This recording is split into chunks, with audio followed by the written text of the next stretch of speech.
Generac 7000 EXL 1470, how to adjust governor.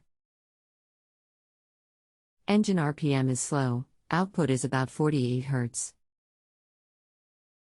Where is the governor adjustment?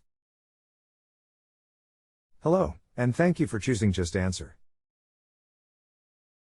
I'll be helping you today and am committed to providing clear and concise answers to your question. Since he adjusted the governor, I would start with the static adjustment before doing the speed adjustment. With the engine stopped, loosen the hardware holding the base of the governor arm and move the linkage and rotate the shaft as far as they will go toward wide open throttle, clockwise. Hold them in place, then retighten the hardware. This puts the follower arm in firm contact with the governor spool inside the engine.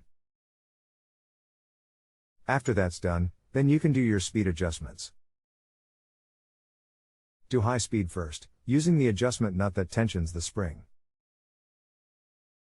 Set it for 62 Hz or 3720 revolutions per minute, no load.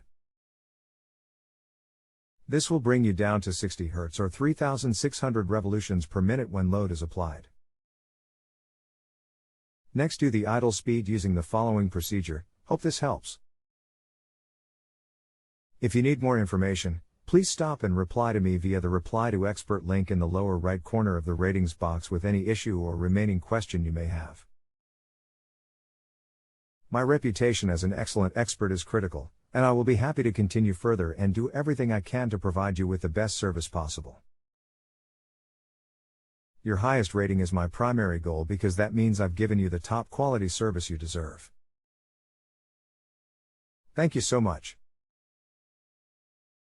Rick 41419.07416511736. Excellent.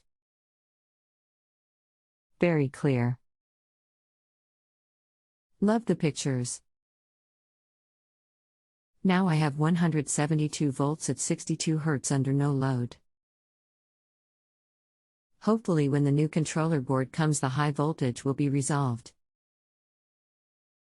If you have a home improvement or appliance question and want to chat with an expert, now visit justanswer.com/ythi.